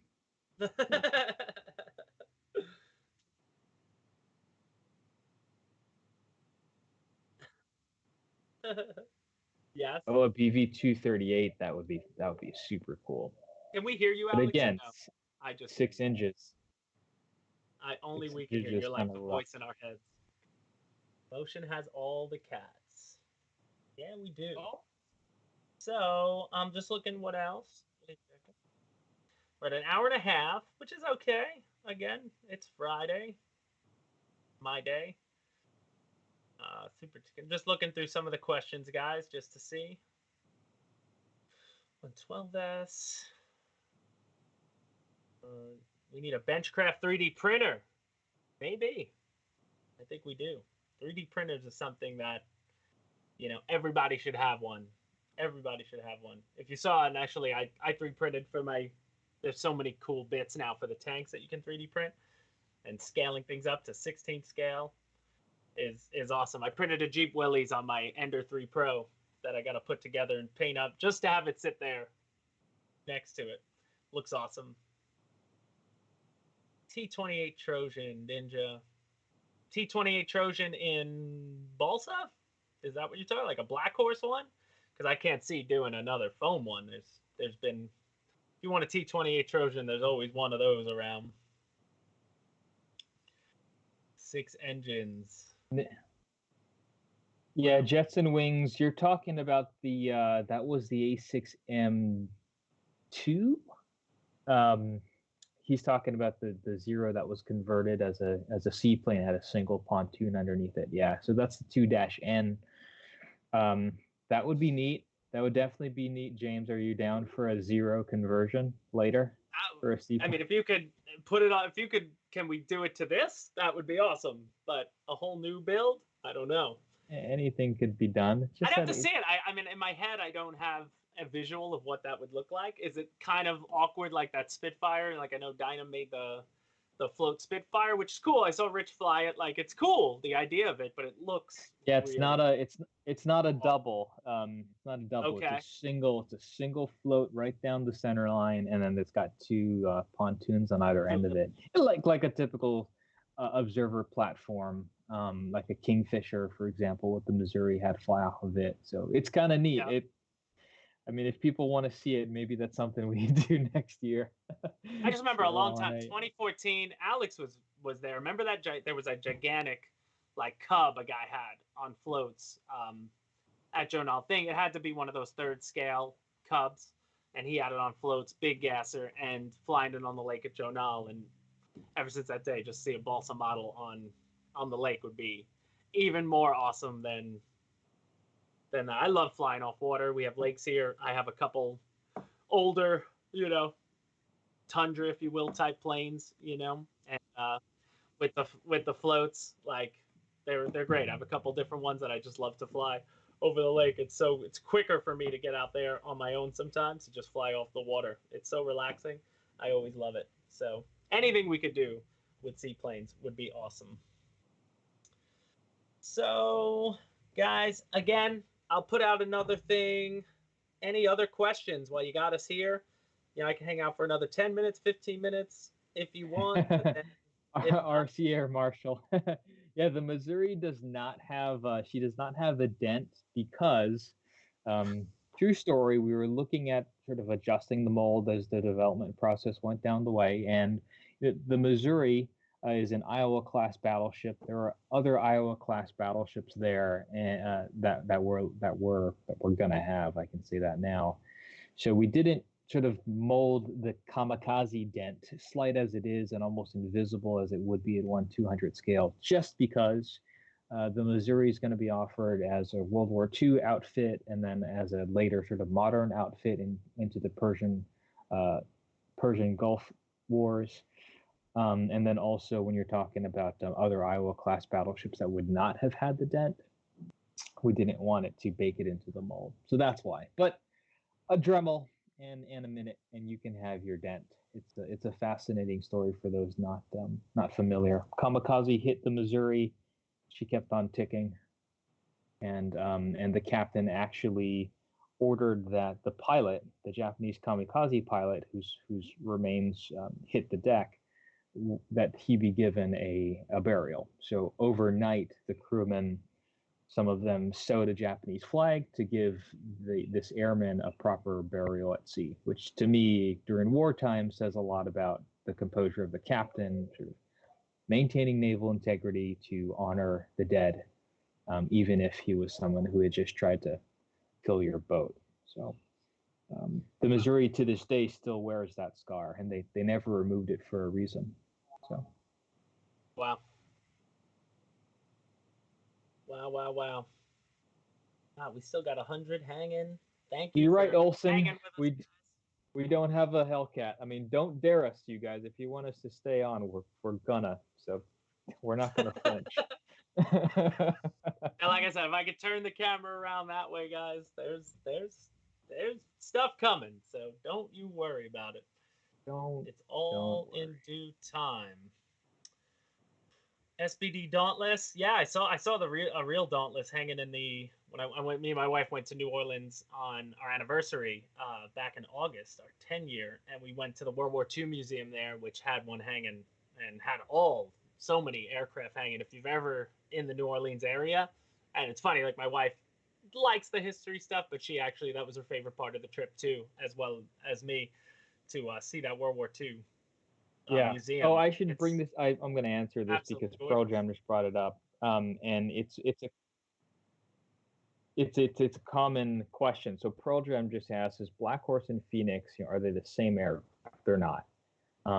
There is some relationships between a lot of the factories, just as there are in other parts of the world, because this industry is not very large. However, the Black Horse factory is the Black Horse factory. When I go to Black Horse, when I go to their factory, the only products there, the only airplanes there are Black Horse airplanes. So you may see some similarities. You may see some idea sharing throughout the world. But to be clear, Black Horse is Black Horse, and Phoenix is Phoenix. What kind of spare parts? And TN Scoot, also a good question. Yeah, VQ Warbirds is VQ Warbirds. Good team there. When you go to the VQ Warbirds factory, you're just going to see VQ Warbirds. Each of these factories really make their own, or VQ models. They each make their own products. Thank you so much for that, Gary. And yeah, I mean, why not? Why not? In this day and age with social media, I mean, try to use it for the best parts of social media. Like, I don't know about you, but my Facebook and stuff, when I go on, it's just hobby groups. All I want to see is hobby stuff. I want to get away from all the other stuff. I hate seeing anything else that isn't related. But if you use it right and you use it for, for the things you love, regardless of what your hobby is, social media can shine, especially, like this, for things like this. Speaking with, I mean, we always want to do this. Even as we get larger, we still, not going to change our interaction. That's why Hobby Squawk, guys, it's breaking records, at least on our end, as far as the usership going up and the amount of posts happening there daily. Get in there. Alpha's in there all the time. I'm in there all the time. A lot of our customer service guys are in there. And you can 100% ask anything. And you can talk about any product too. Like, some people have this weird conception that it's just motion, like we delete other stuff or something. No, we never delete anything in there. The only time we moderate is when it needs to be moderated. Because there are other forums out there that sometimes you go into and you'll see pages upon pages where the conversation isn't talking about what the thread is. So we try to keep it on task with whatever thread you're in. But it's not easy. We have a lot of awesome moderators. We added some new guys who have just been big squawkers to begin with. So they're helping us out. And yeah, man, if you have any questions about anything, that's the first place to go, 100%. And then obviously you can always call, live chat, or email our customer service team. We have a great group of guys, core group of exactly. Guys. Two quick questions. So Michael Peck, have we seen either of these? Two quick questions. Michael Peck asked, have we seen either of these fly in a 60cc gas? The answer is yes. I've flown them on 60cc. We think that they perform excellently. The Zero is an excellent flyer. The P-40 is nimble. Zero is probably more maneuverable between the two, but both easy to operate. And as you see, if you go back and watch the video, sort of creature comfort laden with electric retracts and suspension struts and those types of things. The Viper's question, since you just joined in, again, you want to jump back to earlier in the conversation about an hour ago, but these are spec'd for a 60C engine. We also have an Admiral motor 60cc equivalent. That's an electric power system if you want to go 10S or 12S. And then some of the members were talking about Saito, so we did find that a Saito, the SG60 obviously will fit in these, in the Zero especially, but the Zero also fits something like a Saito SG90. So again, check the manual for exact measurements of everything to see if your power system can fit, but so far, it's going to be able to fit a range of things. Yeah. Fast Phil, 100%. Rubicon 99 jumped in there right when we started with the tanks, and man, he posts amazing stuff. He's such a great contributor. We can't thank him enough for what he's doing for the tanks, you know. And it's funny with Hobby Squawk too. I had looked around as we knew tanks were coming. You know, a lot of these nichier groups of RC had their own kind of forums, but they just don't get the engagement, I guess. And it seems that Hobby Squawk, you know, a lot of tank guys are jumping in there too because it's active, it's lively, you know. It's awesome now, especially now that we released the boat section too. When you go on Hobby Squawk, there's always something new to look at. And even if you're not somebody who's going to partake in one facet of the hobby, that's what I love. You still can appreciate the work that guys do on all these different things, you know. I mean, I'm just learning about the boats. I can't wait to get one in, hopefully soon. You know, I'll get one before they probably arrive, and we'll be here live doing a full unboxing of one of those suckers, or more than one, and that'll be great. I wish I had one now, because my field, like a lot of you, my field is closed because all state parks here in Georgia are closed, so we can't go there and fly until we get notice. So we'll be doing a lot of indoor stuff. That's why next week, all build stuff, might as well be live, because why not, you know? So again, next week, if you guys are here, I'm going to try to go live every day, you know, for a little bit, and they'll be more impromptu. You know, I'm not going to constantly be looking at the comments. I will look over, but yeah, I'll be building, and it's a way you guys come in here and, you know, you see what's happening in live chat, talk to each other, hang out with each other. I mean, that's one thing I always loved about this hobby. You could become friends with someone by a screen name or username, and then eventually when you do meet up in real life, it's like you knew each other forever. You know, it's funny. Yeah, it's interesting. Olsen Aviation, are the Zero and P-40 set up to put guns in the wings? Certainly not any real firearm. Yeah, no, not real firearm, but I forget which one had them. The P-40, I believe, has the baggie with screw-in machine guns. Yeah, yeah. The Zero doesn't, right? No. Oh, you're right. Okay, and Fast Phil, you know, regarding tanks, you guys are right. I think Rubicon's done a great job in the Hobby Squawk forum, as have you, Fast Phil. You have some really neat tanks and train setups. I'm watching, I'm seeing what you're doing. So thanks for your support and thanks for engaging. And just to bring it back to what James said, you know, we just don't have the bandwidth to be on every single forum. Every forum is great as long as you're engaging the hobby somewhere. As long as you're engaging the hobby somewhere in some way every day, you know, that's great.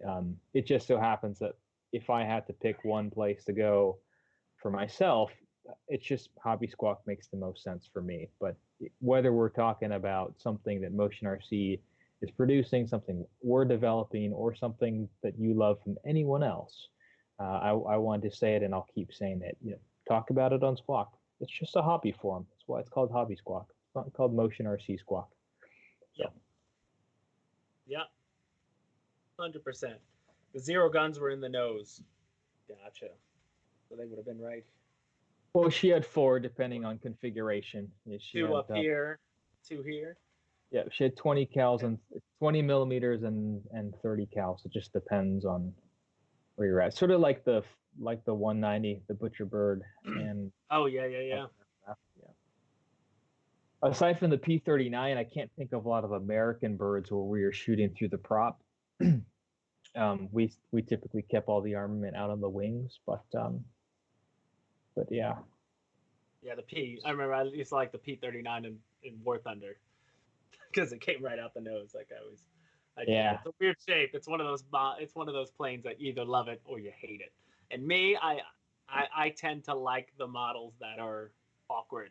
They're a little different, like the TA-152 I got over there. I love it just because it was a little different. It's not an FW-190. It's not a BF-109. Sure. I've always been into those kind of things. Like that's why when the DO-335, when I saw that, I was hoping nobody would buy it, so I would get that over here too. But it was gone before I could even see it. Got to give the customers a chance before I jump in. But one day, that's one that I want to fly, just because it's weird. Like I said, with that DO-35, it looks like somebody who made that, and the other guy was like, "No, we'll go with the ME-262. We're done with these prop jobs now." Exactly. You're right, Inertia. I was talking more about single-engine warbirds, but you're right. The P-38 does mount its weapons up in the nose. It had to. Terry W. had a question about the Zero, or buying the Zero, or I take it any model without the covering. Like a kit for a boat or an ARF for a helicopter, we're looking at delivering models in other fit and finishes or other finish levels other than what you're seeing in front of you with next to James. Uncovered balsa, that's a question that has come up from time to time, but suffice to say, not in big enough numbers where it makes sense for us to sort of special order models. So what I can say is, if you are one of those people who want something like that, jump on Hobby Squawk and in one of our request threads and let us know what you want to see there. That's where we're paying the most attention. Yep. Oh yeah, and Alpha's on Instagram now. Alpha.makes. You can go to the Motion RC Instagram account, and on a bunch of my latest posts, I've tagged him so you can see him, and he's sharing some cool stuff as well. So if you want to talk to Alpha, jump on the gram.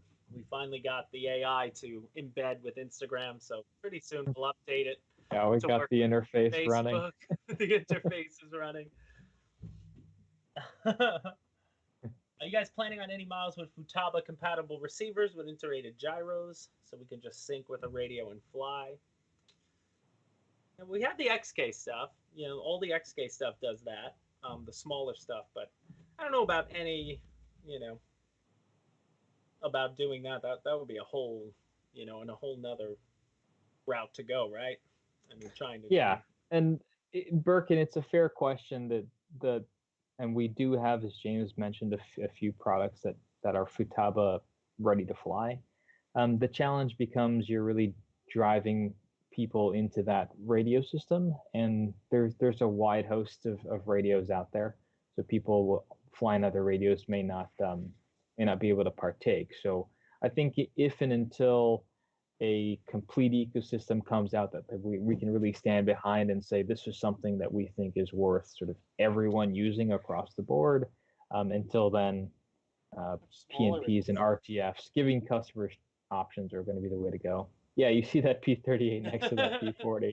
If you guys know what the flight line P-38, like the size of it, it's a good size foamy, but man, it's like a baby compared to this.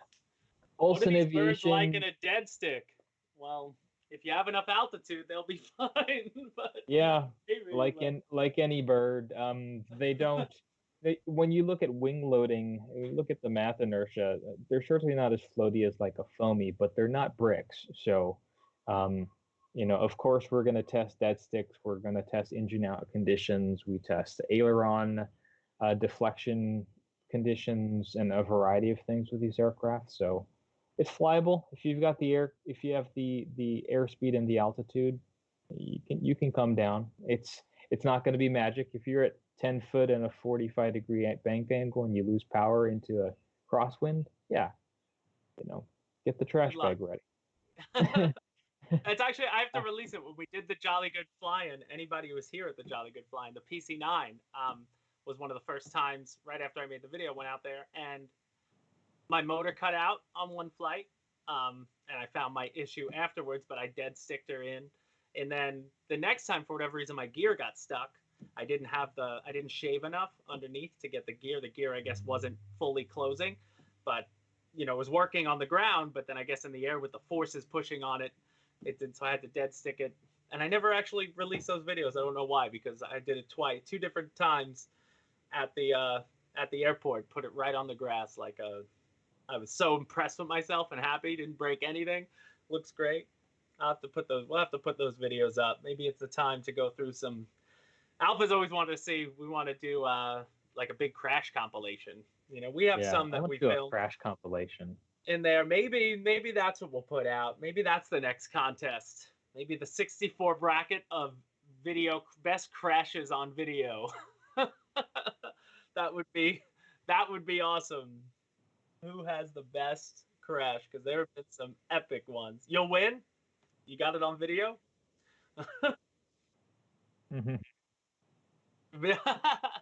Nice. Well Oh, I played. thought it was Alf. I thought Alex talking to me in my ear, all silent. Yeah, he films all my crashes. Yeah, I try to post them. I haven't had a good one. Well, no, the last good one was a tree. I met a tree with a T-33. I'll have to show you that one. RC Yeah. Air Marshal knows, but my this one I had to get a new one there. That's a new one than the original. Hashtag handshake. Well, it's like our field has those trees, and I never stand on the left side of my field. I always stand on the right. So the wind had changed where normally we always land right to left, and there's more space that way. And just the way the wind changed, like, oh, we'll land left to right. And again, if you watch any of our videos, when you see the left side, a lot of trees, and there's a little gap. And I was setting up my landing, I was in front of the trees. But as I came lower, a tree just appeared in front of my plane, and I had no time to react, and whoop! And that was the end of that. So that was funny. No, Dave Marshall, that was not when I was with Wes. It was about 2 or 3 weeks before me and Alex went out there, but it was the first flight. It was a maiden of my camo T-33. And I was lucky that the nose came off and the battery, and it just protected my battery on the floor. So I managed to have a perfectly fine battery and the nose. But it happens. It happens. Black Horse LA7 or LA5. Man, I couldn't imagine flying. I mean, I love the Flightline LA7. I know a lot of people I see say that it's tough, but it's like it was a little bit of a challenge, but I put that video up. I mean, if I could fly that thing, anybody can, and I had a lot of fun with it. It wants to fly fast, and it's cool. It's one of those models, again, you rarely see it, but when you do, it's just awesome. You know what I really want? Black Horse can do the GB. Give me a GB. George has that gorgeous GB. I forget what manufacturer made it at the time. They don't make it anymore. But George got his hands on one, and he's like, he hasn't flown it. And if we could have one of those, like, that's a plane that I would love to fly. Yeah. The advantage with balsa is that we've talked about this before. You don't need the development cycle and your upfront costs are different. So certainly with a foam aircraft, you need to know that you're going to be able to that the model is going to be popular for years to really have any chance of breaking even. With balsa, we can experiment a bit more, which is why Black Horse has a Jungmann. I mean, how many people here knows what a Jungmann is? If I said Jungmann, you know, they have an albacore. How many people can identify an albacore versus a swordfish? Or the reason why Black Horse has really gone after not just your P-51s and your Corsairs, but also the Jungmanns and the albacores of the world is because they've got a bit of wiggle room to play and experiment and try to do more rare subjects and try to find a market for models like that. So, you know, again, guys, go to Squawk, put your ideas in there. There are many request threads. We've got a request thread for warships. We have a request thread for helicopters. We've got one for fixed wing. There's a what's next alpha for jets. So there are many places where you can interface and say, this is what I'm looking at. Everyone's posting really great suggestions here, but even more so, it's about getting your fellow community members to say, I'd like that too. You know, we're always listening, but listening to 2 or 3 or 10 voices is certainly more voluminous than listening to one. So. Sweet. So guys, we got about 5 minutes till we hit the 2-hour mark. So I think we're gonna definitely do a hard cut in 5 minutes. So any other questions you guys might have, let's get them in now. And again, this has been a joy. I'll let you guys know probably Sunday, what times I'm going to be doing the live streams next week. But I think Monday, I'm just going to bring the camera over and probably, I'm thinking 11 in the morning maybe, or just 12 if the usual time is good, if you guys think it's good. If you're even interested, we're not looking, it's sort of thing. I'll be doing this anyway, so why not just turn on the camera and go live is sort of how I'm looking at it. But then next Friday will still be, that show will be considered episode 13. And it will be, something that we'll figure out because we don't know yet what it might be. It could be really awesome. It could be kind of awesome, but it'll always be fun because I'm loving doing these. And Tony Jensen says 12 is good. I think right now with everybody being home, perfect timing. So yeah, so I'll just make it 12 each day and we'll do it. German ripoff of a tiger moth. Well, it's funny. He's talking about the Jungmann. I know what a swordfish is when you said nobody, because Warbirds over Delaware 2014, Alex, me and Alex put a run cam on somebody's balsa swordfish, and it was his maiden, and he was all excited. I definitely didn't throw a CG off, but he took off, and it immediately nosed into the ground. I felt terrible. I ran over, grabbed my camera, and just said it sort of skated off, but he had like hand-painted bombs and he went to town on it. That's a rough one. He went to town on it, and it was just one of those. But yeah, I think he was talking about the he's talking about the Jungmann. The Jungmann's the Jungmann's sort of the tiger moth look-alike. But yeah, that's rough to hear about the swordfish. I like the swordfish. F9F Panther. I would love to see that too. A large panther would be nice, but I feel like it would be too similar to the C-33 in or the L-39 and just its look and performance, How many? Exactly, Inertia. Swordfish were critical in downing the Bismarck, jamming that rudder. Fuga Magister. Ooh, that's a tall order. But maybe. Magister +1. Hey, Boozer. Boozer! Yeah, man, we just decided to keep going. I mean, large models need a large show, and with a quarantine, we're here. So we just continued going, and can't thank everybody. We're leaving in 2 minutes. we're hard out in 2 minutes. Sorry, English Electric Lightning. That when last year when I did the March Madness of just aircraft, that one carried far. As a popular model. It's cool looking. Papa Boozer, what type of covering being used on these airplanes? Go back into the show, but Alpha went through that. It's its own thing. Manufactured multi-layer. Yeah, its own thing. Yeah, Inertia, I'm stuck here. I have to duck out when I was setting it up today. I had them both turned this way initially, and I was like, it's just going to be my little head between these cows. Eric Rollerson, no major delays on products from overseas. So we ordered before Chinese New Year. We continue to order. The factories are continuing to produce. So William Decker, boat arrival is end of May as planned, and tank restock. Guys, they just went out really fast. Again, since it was the first time, whenever we get something brand new, we got to learn the ordering habits, like anything else. Like free wing stuff, we have pretty down pat. We get an idea of, all right, if we order X amount of Flightline Spitfires, we should have X amount of Flightline Spitfires by this time.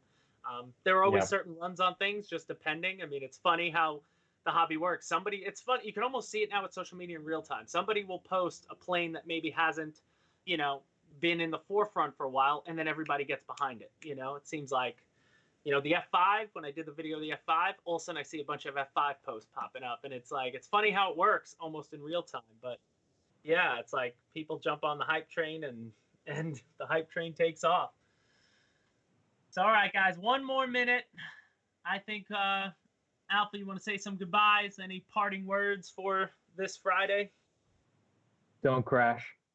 Don't crash. If you can fly, don't crash. Yeah. A lot of people. If A you lot of do people's crash, fields are down. get it on camera. Yeah, that's why film yourself, or maybe I'll do one of my own. I wish I was filming the day I drove an F-15 off this table right into the wall over there. That was fun. You can still crash in your workshop too sometimes. But all right, guys, so that'll do it. It is now 2:00. Guys, we can't thank you so much for joining us live. As always, we hope you guys go back, rewatch the video. I have, again, you saw me, I filmed everything, so I'm going to have individual videos for each one of these unboxings. They'll probably come out Monday or Tuesday, maybe in the email on Tuesday. I'll put those together. And then, obviously, we'll be back here next Friday with episode 13. But next week, the plan is right now to go live Monday, Tuesday, Wednesday, Thursday. And then obviously Friday, I've got a couple fresh free wing and Flightline planes in boxes that I was going to build for show season. So I'll come out here, build them with you. We could talk about them, and I'll take them from the unboxing to the assembly to the receiver setup and get them ready to go before I turn the camera off. And again, just a place to come, hang out if you're home, if you're bored, and you want to get your mind off of things. Motion RC is here, the hobby is here, and we can't wait to get our flying sites back open and get to flying. So. And wash your hands, humans. Wash your hands, of course. Please wash your hands. And guys, thank you again so much for joining me, guys. Share this out. Next time maybe you're live, I could ask, bring in more people. Why not? The more, the merrier. And we'll, as I said, we'll be here answering any questions we can. So, Alex, thanks for producing from far. You're in my ear. Alpha, thanks for joining from the other side of the planet. And thank all of you for joining us today. So that'll do it. See you later, guys. Bye.